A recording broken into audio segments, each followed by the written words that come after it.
आज हम पर्यावरण शिक्षा में विश्व स्तर पर ऊर्जा स्रोतों का उपयोग जानेंगे। यानी विश्व स्तर पर ऊर्जा का क्या उपयोग है। Use of energy sources eight world level.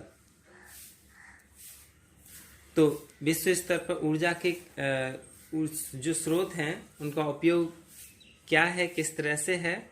सबसे पहले विश्व स्तर पर निम्न ऊर्जा स्रोतों का अधिकाधिक उपयोग होता है, यानी सबसे ज़्यादा उपयोग होता चला जा रहा है और इनकी भंडारण क्षमता कम है और यह समाप्ति की ओर ही हैं।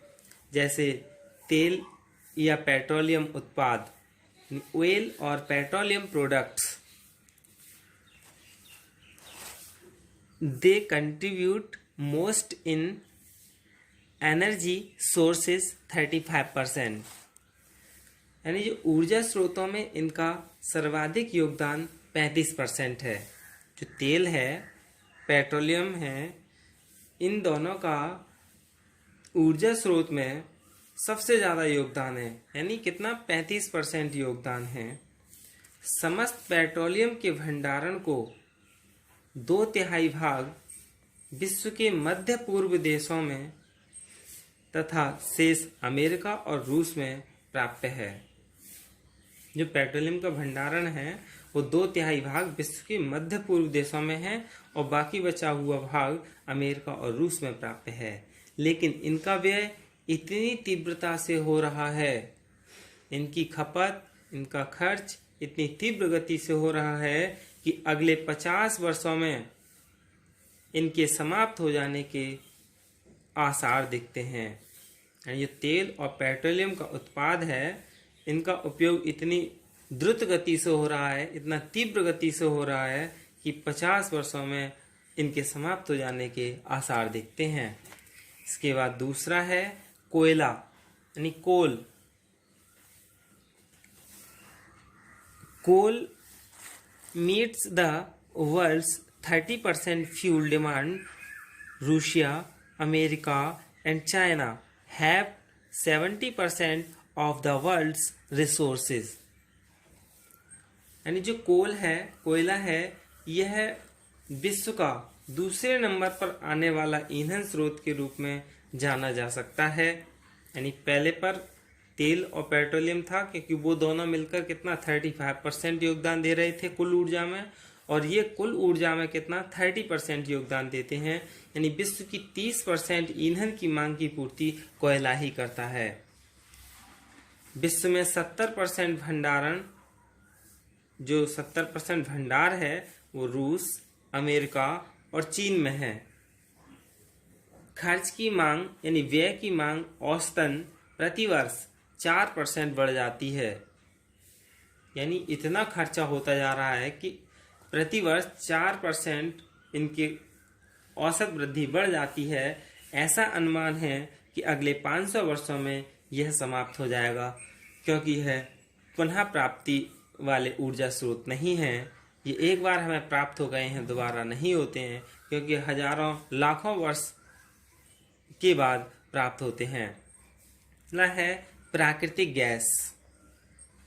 Natural gas meets 20% of world demand. It major receiving destinations are Russia and many small and big countries. जो नेचुरल गैस है वो विश्व की 20% मांग की पूर्ति करता है। इसके प्रमुख प्राप्य स्थल रूस और अनेक छोटे बड़े देश हैं। प्रदूषण कम करने के लक्ष्य की पूर्ति के लिए इसकी मांग व व्यय लगभग प्रतिवर्ष 5% बढ़ रहा है। यानी कोयला प्रतिवर्ष 4% बढ़ रहा है उसकी मांग, और प्राकृतिक गैस की प्रतिवर्ष 5% मांग बढ़ रही है। प्रचुर मात्रा में उपलब्ध होने पर भी, यानी प्राकृतिक गैस सबसे अधिक मात्रा में उपलब्ध है, उसके बावजूद भी 50-60 वर्षों तक ही आंकी जा रही है इसकी क्षमता। यानी जब इनका खर्चा ज़्यादा हो रहा है, प्राप्ति कम है, तो क्या होगा, वह कम ही होंगे। इसके बाद अगला है आणविक ऊर्जा, nuclear power, it is an energy partner of about 5% energy sources cooperation। यानी जो आणविक ऊर्जा है, न्यूक्लियर पावर, इसकी उपलब्धता और प्रकार के ईंधन के मुकाबले बहुत अधिक समय तक होनी संभव है, पर इसकी प्राप्ति तकनीकी कारणों तथा संयंत्रों के भारी व्यय के भार को देखते हुए बहुत कठिन और सीमित है। लगभग 5% ऊर्जा स्रोत के सहयोग की ही यह ऊर्जा भागीदार है।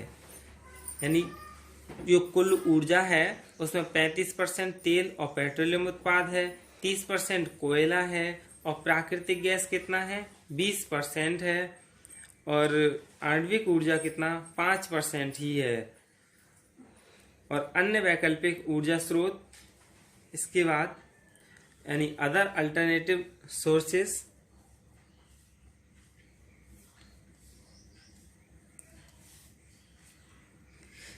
the increasing populations of the world, the increasing use of means of transport, industrial use, agricultural use, work and recreation has increased the consumption of energy so much that it is not possible to meet the demand of all the people from all the above conventional and irreversible sources। यानी विश्व की बढ़ती आबादी और यातायात के बढ़ते साधन, औद्योगिक उपयोग, कृषि कार्य एवं मनोरंजन के निरंतर बढ़ते उपयोग ने ऊर्जा की खपत को इतना बढ़ा दिया है कि उपरोक्त सभी परंपरागत तथा पुनः अपरिवर्तनीय स्रोतों से सभी लोगों की मांग की पूर्ति करना संभव नहीं है। इस पर भी कुछ विकसित देश जैसे अमेरिका, फ्रांस, जर्मनी, यूके आदि तो सामान्य देशों के उपयोग के मुकाबले कई गुना खपत औसत प्रति व्यक्ति खर्च करते हैं। इसी कारण को देखते हुए नए स्रोतों की तलाश की और उनका उपयोग होने भी लगा है। वो नए स्रोत कौन कौन? वो नए स्रोत हैं सौर ऊर्जा यानी सोलर एनर्जी, समुद्री ऊर्जा एनर्जी ओशियंस, पवन ऊर्जा यानी वाइंड एनर्जी, अवशिष्टों से ऊर्जा एनर्जी फ्रॉम वेस्टेज यानी जो वेस्ट चीजें उनका उपयोग कर लेना, मानव तथा पशु ऊर्जा एनिमल एंड मेंस एनर्जी, भूतापीय ऊर्जा यानी जियोथर्मल एनर्जी, और हाइड्रोजन ईंधन यानी हाइड्रोजन फ्यूल। ये क्या हैं? जो पुनः प्राप्ति वाले स्रोत हैं उनका उपयोग होने लगा है। यही क्या है?